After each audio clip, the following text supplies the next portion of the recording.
6 power 100 కూడా units digit ఏమవుతుంది? 6 వస్తుంది.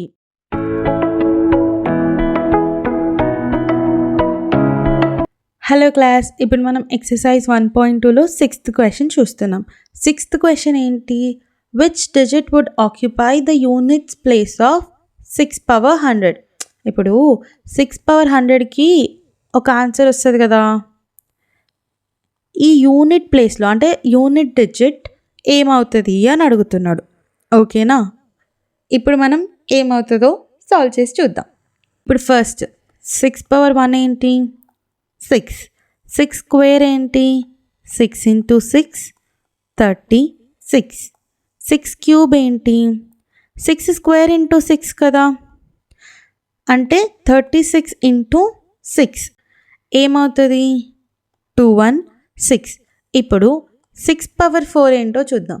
అంటే 6 క్యూబ్ ఇంటూ 6 కదా, అంటే 216 ఇంటూ 6. ఇప్పుడు ఇక్కడ చూడండి, ఫస్ట్ ఏం చేస్తాం? 6 ఇంటూ 6 చేస్తాం కదా, ఏమొస్తుంది? 36. సో యూనిట్ ప్లేస్లో ఏముంటుంది? 6 ఉంటుంది. అలాగే 6 పవర్ 5 చేసామనుకోండి, ఏం చేస్తాం? 6 పవర్ 4 ఇంటూ 6. ఆల్రెడీ 6 పవర్ 4లో లాస్ట్ డిజిట్ 6 ఉంది, మళ్ళీ ఇంటూ 6 చేస్తాం. ఇప్పుడు చూడండి, ఆల్రెడీ 6 పవర్ 4లో లాస్ట్ డిజిట్ 6, మళ్ళీ ఇంటూ 6 చేస్తున్నాం. 6 ఇంటూ 6 36, అంటే యూనిట్ ప్లేస్లో మళ్ళీ 6 వస్తుంది.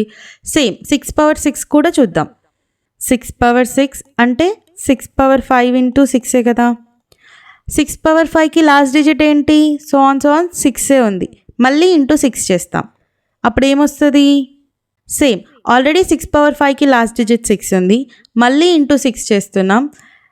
సో 6 ఇంటూ 6 ఏమవుతుంది? 36, మళ్ళీ యూనిట్స్ ప్లేస్లో 6. సో ఇలా చేసుకుంటూ పోతే 6 పవర్ 100లో సో ఆన్ 6 పవర్ 100 కూడా యూనిట్స్ డిజిట్ ఏమవుతుంది? 6 వస్తుంది. ఓకేనా? Which digit would occupy the units place of 6 power 100 అంటే 6. ఓకేనా? ఇలా మనం ఈ క్వశ్చన్ సాల్వ్ చేస్తామన్నమాట. ఇందులో ఏమైనా డౌట్స్ ఉంటే కామెంట్ చేయండి, ఖచ్చితంగా నేను రిప్లై ఇస్తాను. అలాగే మీకు అర్థమైందని కూడా కామెంట్ చేయండి, అది మాకు చాలా హెల్ప్ అవుతుంది. Please do like, share and subscribe. మళ్ళీ మనం నెక్స్ట్ ఎక్సర్సైజ్లో కలుద్దాం. బాయ్.